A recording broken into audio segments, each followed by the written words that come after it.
It's sort of shocking for me to say, but we're about to now start the very last speaking program of the day. It's going to be the shortest one as well. As you know, just to remind you, these guys will be around for a little bit, but I'm hoping you can do me a favor and stay in your seats. After this, we're going to have just a short talk from the Nation's editor and publisher, Katrina vanden Heuvel. Going to talk a little bit about the Nation, a little bit about sort of what we hope to, how we hope to continue following up with all of you. But it's been a great day so far. After that, we're going to take a very short break, see a movie. We have some popcorn. It's not nothing. There's never a good movie out of popcorn. We're going to watch that. There'll be a little talk after that, and then we will all. It's really good. Dave's not even really in it, though. He should be. He's only in it for a bit. But but again, then after that, we're all going to go to a party. We can continue. As I said earlier at the beginning, I hope that we will start a lot of long conversations today. We can continue them at the party and onward from there. So thank you very much. Let's give these guys a good round of applause. And you got to look her up because I cannot possibly do justice to Katrina. But the one thing I will say is she's my boss, so I have to go. But she's been editing The Nation for more than 20 years. I know she doesn't look like she could possibly be old enough for that, but here she goes. Thank you, Peter. I just want to say before Dave leaves the room, as he must, as he gathers news, I sometimes think my legacy at The Nation will be bringing on the very first sports editor The Nation has had in its 151-year history. I'm not the first woman editor. There was Frida Kirchway in the 40s and 50s. But I guess it took a woman to realize that sports is an entry point. It brings together the issues that have defined the nation: race, class, gender, equality. So Dave, thank you. And I hope on good days The Nation punches, I'm not going to get this right, above its weight class. And kudos to Dave for extraordinary reporting. When he came on the Nation cruise a few years ago, a lot of people went, what? Oh, sports? Oh. He was the most popular cruiser panelist. Anyway, thank you, Dave. Yay.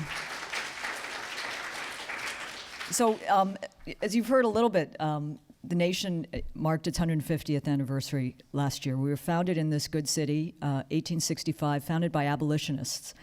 And it's hard to believe because we live in a culture, too much buzz sometimes, but the first line of the first magazine, launched on July 6, 1865, the week was singularly barren of exciting events. I have not had such a week.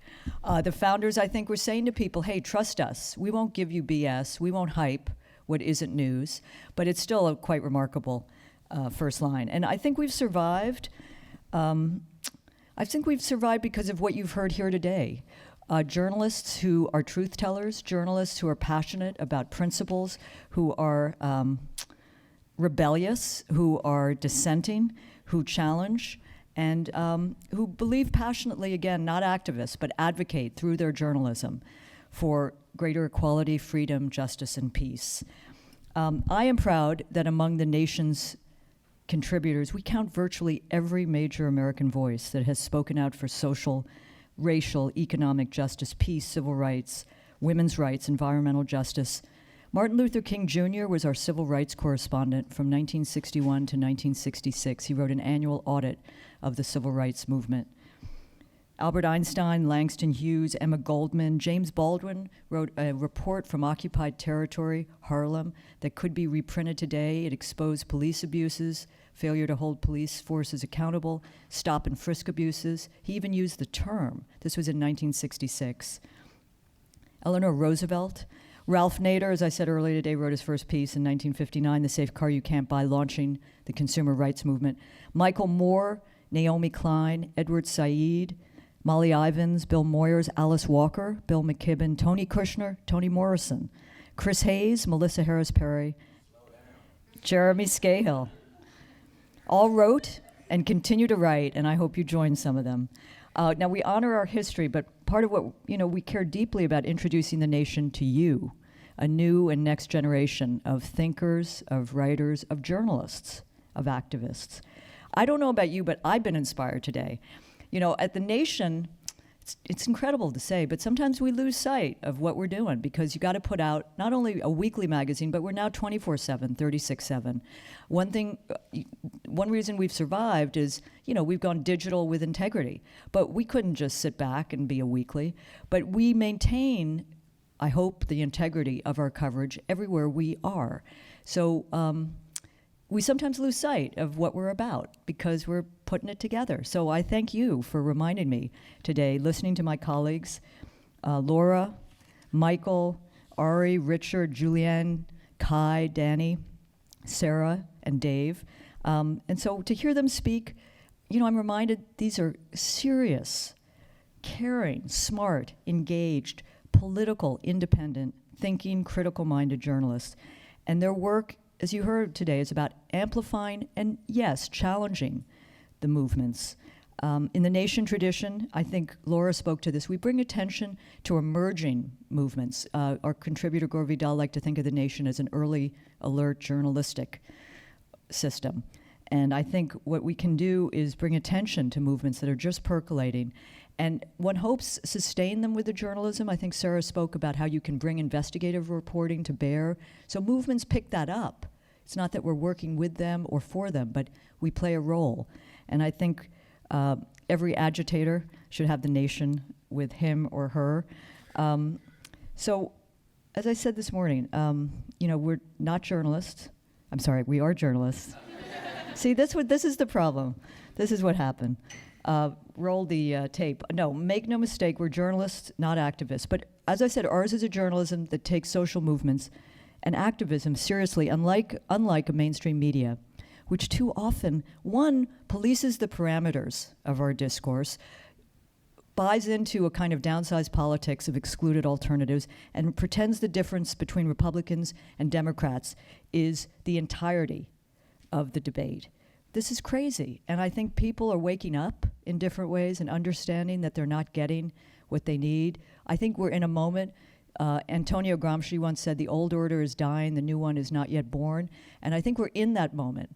The old order is disappearing, and the gatekeepers are not who they were, which is good, but there are new kinds of gatekeepers which also police, and I think all of you are really attentive to it. You wouldn't be here otherwise. So I do think that the role of progressive journalism is not only to describe things as they really are. My colleague Richard had that beautiful quote from Jenny Diskey, but it's not only to describe things as they are, which we must. We must live in the world as it is, but we must also seek to ask how the world can be changed. And that gets me up in the morning. It's a grand idea, but the idea of making change, of having some impact, is what the Nation is about at its best. So it is to fight against Tina. There are no alternatives. And to fight against an austerity of the mind, of the spirit, of the economy that diminishes us all. So let me just say that I don't know about you, I wake up most days with hope and despair. But hope that's not rosy optimism, but hope in the belief that there's work to be done. We got a kind of neo-fascist roaming the land. It's a scary moment. It's pretty dark out there in many ways. Xenophobia, bigotry. We've seen this, and this again is in the pages now on the screens of the Nation. At the Nation, we've seen dark times come and go, and we've seen hopeful times come and go, and almost always, as it is now, it's a movement moment that brings hope.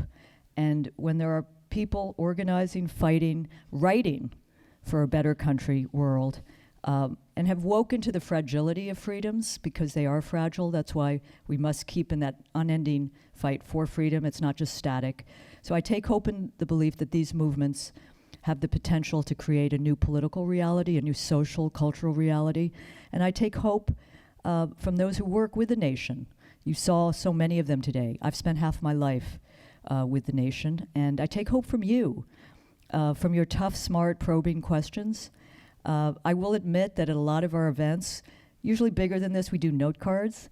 It's not true participatory democracy. We debated, but we weren't going to do it here, and I'm very glad we didn't because we needed to hear your voice directly, succinctly, cogently.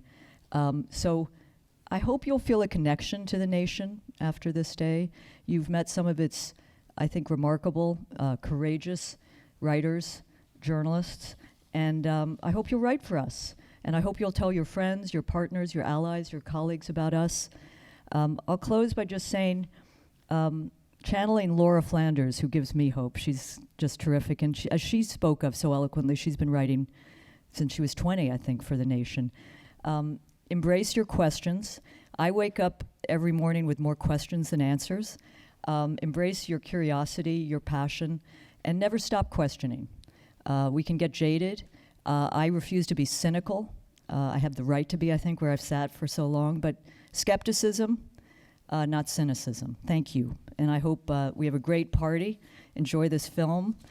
Don't believe everything you watch. Take care.